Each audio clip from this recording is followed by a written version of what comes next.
Hi, ALU students, and welcome to my feedback video for week 2. I'm really excited to share this feedback because in general, there's some great things to share and some great things to report. And I'm also excited because I get to explain some of the key concepts that I notice people are struggling with in the peer discussion groups. So I'm going to talk a little fast in this video, and that's because I want to save time and space. So if for some reason you don't catch what I'm saying, please just feel free to stop this video, pause, and replay it. So let's get started. Some great things that I saw, some glows for all of you as a class, very collaborative group discussions. I really saw a lot of people posting questions, giving great answers and responses to those questions, sharing how they are thinking about the answers and how they arrived at certain answers, which I thought was great. Also, the wordiness activity was very impressive to see the differences and for you guys to really dig deep and look closely at what the differences were in comparing your two assignments. So that was awesome. Very collaborative group discussions. Well done on the clauses and phrases quiz. Out of 10, the class average was a 9. Also in the independent clauses and dependent clauses quiz, the average out of 15 was a 14. So it seems like whether or not you learned this in school, a lot of you have retained it. And if this was the first time that you had heard this information, well done, because it looks like you are well on your way to mastering it. So very nice job. Some grows. It was clear from the peer discussions that the questions or the quiz that you had the hardest time with was the sentence level problems quiz. And that means that the main area we need to focus on is recognizing fragments and run-on sentences. And in addition to that, while it seemed like many of you could recognize that wordiness was a problem with many of the sentences, it was hard to identify which of the areas it was wordy in, if that makes sense. Whether it was an andness issue, a list-likeness issue, it was difficult to identify which one of the wordiness issues a sentence was. So we're going to talk about that. In the next slide, I'm going to present different examples. So I'm going to pull up some of the examples from the quiz that you took, and I'm basically only going to look at 3 examples, and these are the ones that I thought were most challenging and that I saw people referencing in their peer discussions.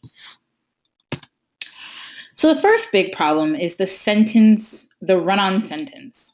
And here's an example from the quiz.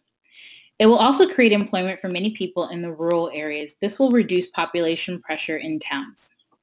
Okay, with any sentence, you always want to start with what is the subject and what is the predicate. And within the predicate, you want to know what is the finite verb. So in this sentence, what is the subject? Well, I know that it is a pronoun, and pronouns replace subjects or nouns.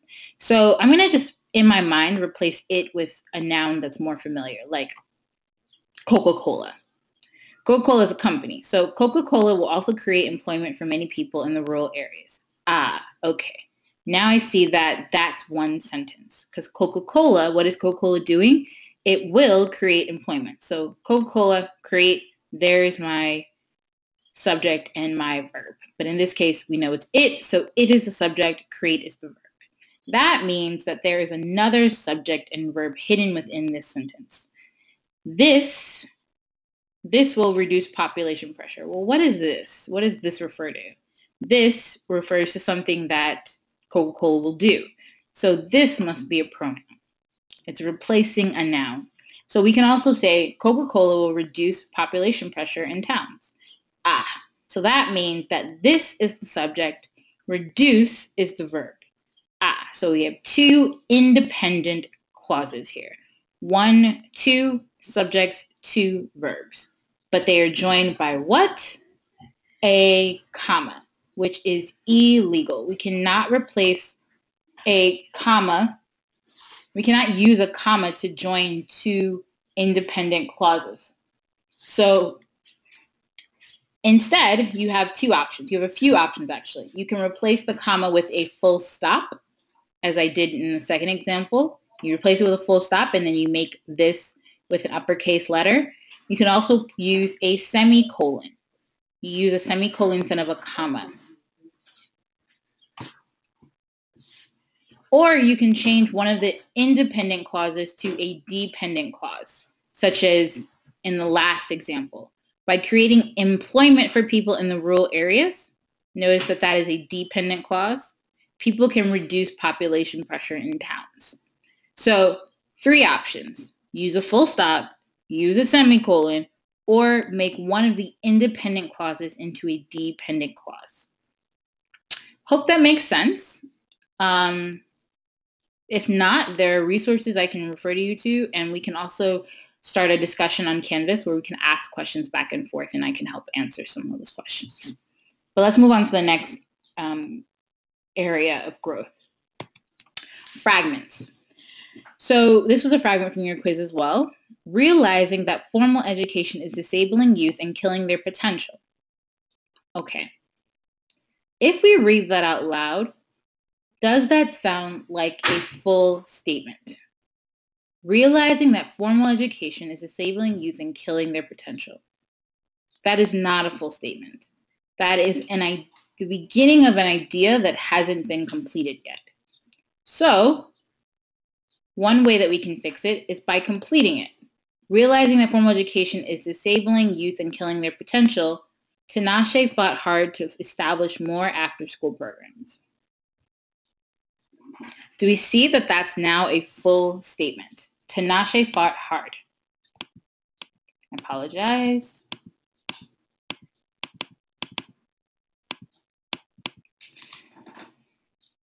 Okay. Tinashe fought hard to establish more after-school programs. So now Tinashe is the subject and fought is the verb. And we realize now that that first clause is a dependent clause that needed to be completed with an independent clause. So now that's how we fix a fragment. We identify what is this person trying to say about a subject or verb, and then we make it clear to the reader. Okay. Last one, wordiness. Here is one of the most common examples that I saw in the peer discussions. You highlighted this as one of the examples you were unsure about. Many people thought it was a run-on sentence, which, depending on your definition of a run-on, it can be. But here's the issue. This person has used a conjunction to tie together many pieces of information. And in the different colors, I've highlighted every new piece of information that is presented. The problem is that if you string together all these pieces of information with a conjunction and, which is okay to do, it makes it very confusing to the reader. And I almost don't know what this person is trying to say. So what I've done is I've used a full stop to break up each new piece of information. So I'm just going to read the example, the new version that I came up with. It's by no means perfect, but it is one way of fixing the issue of wordiness in this paragraph. In Africa, I act as a main representative of Timun Omun. I bring youth from all over the continent in order to teach them resolution writing and to engage them in world affairs. In addition, I encourage them to see problems through the eyes of the United Nations, which, sorry for the typo, which in turn helps them to build leadership, research, and speaking skills. These are skills I gained when I became a part of Timun Omun. Notice that I've used a transition phrase here. In addition, in order to is also a transition phrase, which is a way of making, is another way of getting rid of an and, so it's another kind of conjunction. It's subordinating conjunction. So again, one sentence now became 4 different sentences, and it makes this statement a lot more readable. It became essentially a new paragraph instead of a sentence.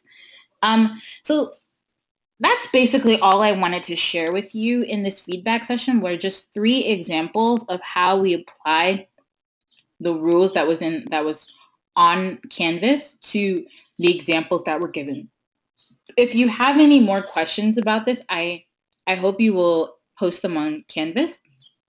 I will also create another discussion forum for week 2 where you can ask me questions directly and we can have a conversation back and forth. So instead of me just talking to you one-on-one, we can have a conversation as a class about some of these examples that you brought up. Also, be mindful that it's very difficult to teach grammar remotely. It's hard to do when you're not face to face with the person, but we are going to try because it is so important that you have some of this before you start your first year course with me in communicating for impact. So, like I said, nice job in the peer discussion groups. Continue to ask those questions because this is how we learn as a community and this is how we get better and learn and grow. So that's all, folks. See you in the next one. Bye.